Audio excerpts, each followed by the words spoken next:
The biggest secret in the entertainment industry that really wasn't a secret at all has finally been revealed to the world. Could that be incriminating for Jennifer Lopez? It can be, but with a huge caveat.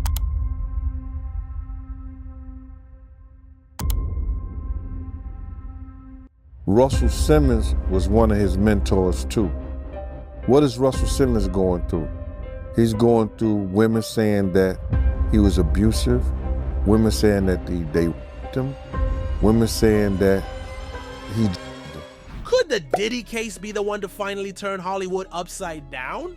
After bombshell statements from both the prosecutors and Diddy's defense team, Hollywood's elite might need to be on high alert. If you followed the case closely, you know some of your faves are already feeling the heat, and we're here to give you the deets. Later, we'll be spilling the tea on the latest Diddy charge involving a 10-year-old boy. Now, let's get into it. One person the public is keeping an eye on is Ellen DeGeneres. Over the years, she and Diddy have shared playful moments on the Ellen DeGeneres show, with Ellen even giving him a peculiar nickname, Cuddle McSnugglestuff. What is that about? Their quirky conversations have resurfaced recently, making people question if there was more than just Hollywood friendship vibes between the two. Tell me about your birthday party. Am I invited? Yes. Yes, you're definitely invited. I invite you to all my parties. You just haven't seemed to show up to No, any well, of them. is it on the East Coast? Yes. Well, that's why. Ellen's known to throw some pretty A-list parties herself, so the idea of her witnessing or politely ignoring some of Diddy's more freaky antics is stirring up some serious chatter. And let's be real, Diddy has been to her show too many times for him to just be a casual guest. These two were undeniably powerful Hollywood figures with their close friendship. While nothing directly ties her to his alleged activities for now, Ellen's own history with workplace controversies and rumors that she isn't the nicest boss is not winning her any fans. But I could think of you of starting a party at like midnight. Like, what time will it go till? That's a different type of party, though. Another new development about Ellen is that she bought a gorgeous property in the Cotswolds in the UK a few weeks ago. Now this may be a retirement home because she wants to get away from the public backlash she's facing, but people are wondering if she's trying to leave the States because of her connection with Diddy. I mean, the timing is just perfect. Some of Diddy's relationships stand out more, marking some elites as potential members of his inner circle. Jay-Z and Beyonce, for instance, have been catching a lot of flack for their ties to Diddy. Diddy and Jay-Z have had a close relationship for over 20 years. So close, they're often called best friends. They climbed the ranks in the music industry together and have been seen attending events, shows, and parties over the years, including Diddy's parties. Seems like there's no way Jay-Z couldn't have known if Diddy was up to some shady stuff. I've been screaming, not just Diddy, but Diddy and Jay-Z are monsters. And the victim-making machine kept going on. Conspiracy theorists like Jaguar Wright say it's not just Jay-Z who did crazy things with Diddy apparently. His wife Beyonce was part of this inner circle and has held the industry hostage. People on the internet have been pointing out a trend of artists thanking Beyonce in their acceptance speeches for major awards, and it's been awkward. And I'm very humbled and I'm very grateful and gracious, but my artist of my life is Beyonce, and this album for me, the Lemonade album, was just so monumental. Beyonce, it was so monumental. It's fine for artists to thank Beyonce for being an inspiration, but when it happens all the time, it begins to seem like some sort of music industry ritual where you get punished if you don't give the Queen Bee some accolade. Could this be proof that Bey and Jay are in some secret alliance with Diddy? While we can't be sure, it's possible companies and institutions are also in on it. Imagine luxury hotels in NYC, Miami, and LA hosting wild events while knowing what's happening behind closed doors, or even pharmaceutical companies who might have provided the substances that were supposedly flowing at Diddy's parties. Shouldn't they be held accountable as well? Some of those medications were found in raids at Diddy's homes. If federal investigators are going to look and track down who provided these to Diddy, where was the source for these prescription or other street drugs that were in the homes? It's pretty obvious that Diddy is in a tight spot at the moment, since his former partner Cassie Ventura blew the whistle on the rapper almost a year ago. it's been like the floodgates have been opened. Multiple people have stepped forward with similar accusations to Cassie, who claimed she was a victim of mistreatment and trafficking. Cassie's lawsuit against Diddy revealed all sorts of horrible things the rapper subjected her to throughout their relationship. According to Cassie, Diddy controlled every little detail of her life, from her career moves to even her medical records. But that's not the worst of it. She also alleges that he R-worded her in her own home after she tried to leave him. The court documents detail a lot of other stuff he's allegedly done. Punching, kicking, stomping, you name it. Cassie alleged that Diddy often beat her up so badly she was left with bruises, black eyes, and bleeding wounds. We're talking about real physical trauma, not just an occasional push or shove. CNN managed to snag some hotel security footage showing Diddy violently assaulting Cassie. Reports are that Diddy paid the hotel $50,000 to keep it a secret.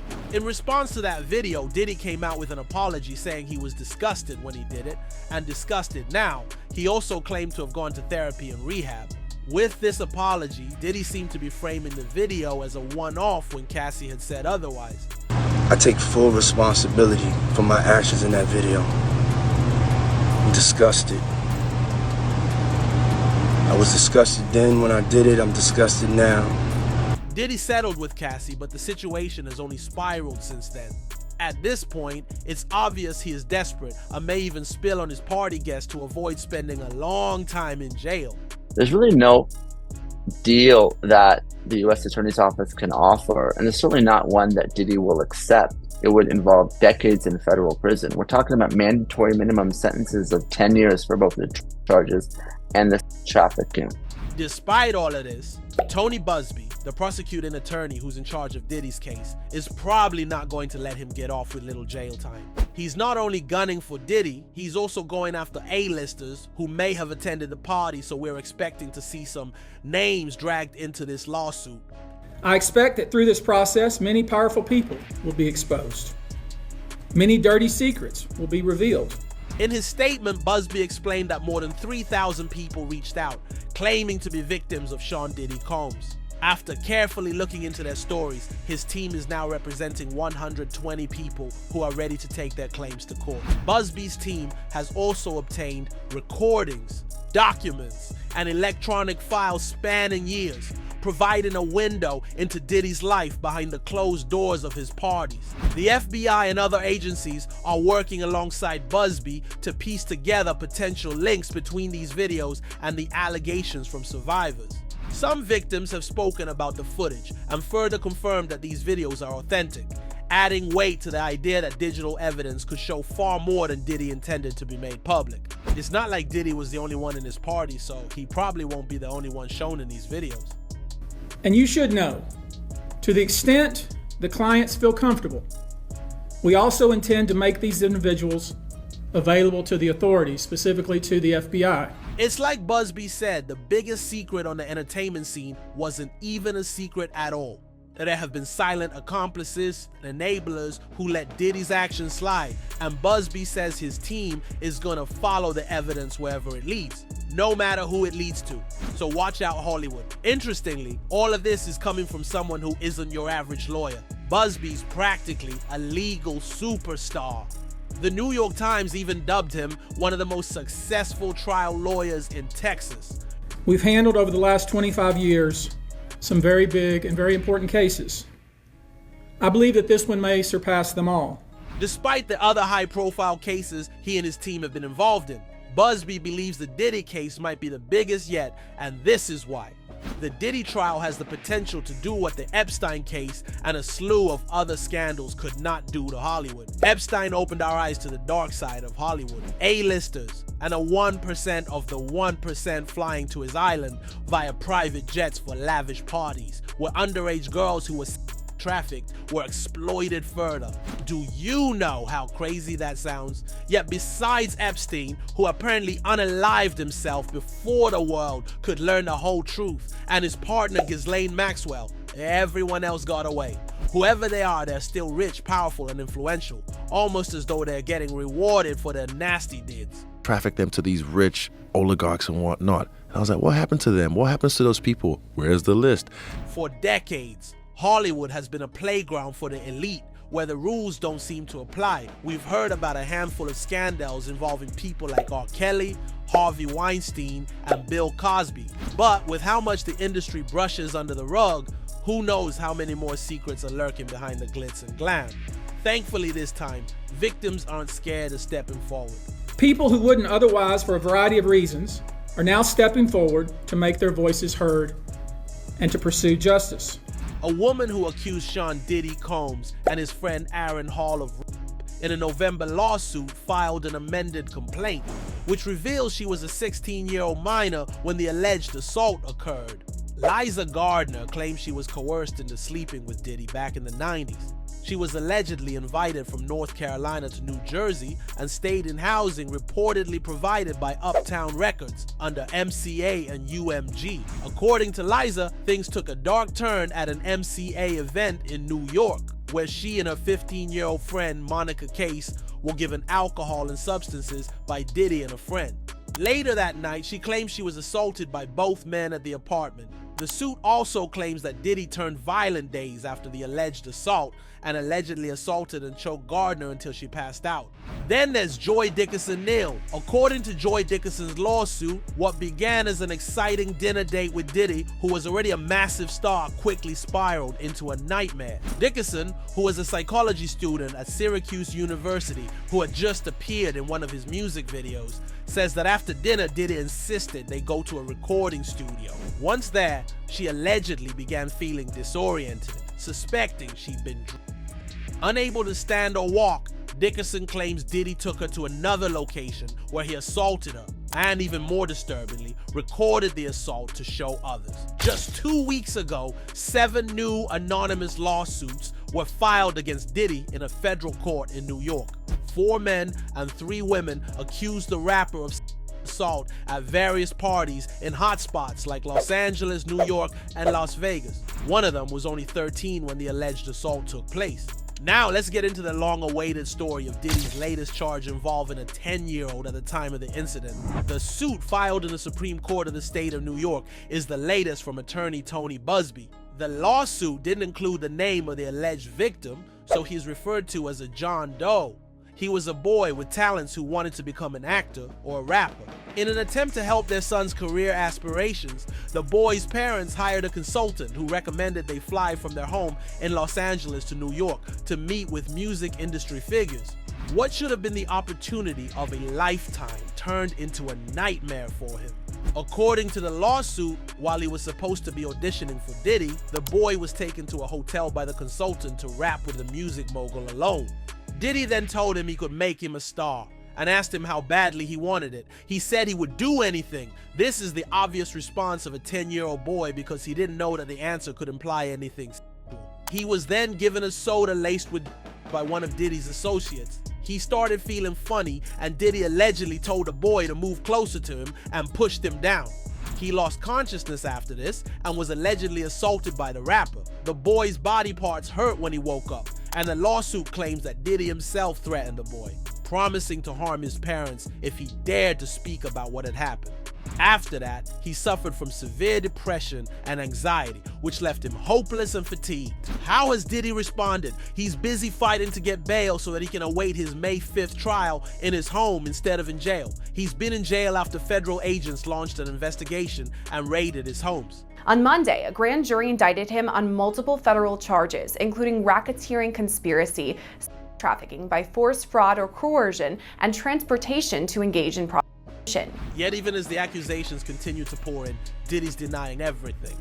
At the same time, Diddy's team is worried that all the media buzz around his case could sway the jury. His attorney, Erica Wolf, even called it reckless reporting, and they're pushing for a gag order to keep things under wraps until the trial begins. Beyond trying to suppress the media, Diddy and his team have brought a very interesting new edge to the case. Apparently, Diddy's eager to tell his story.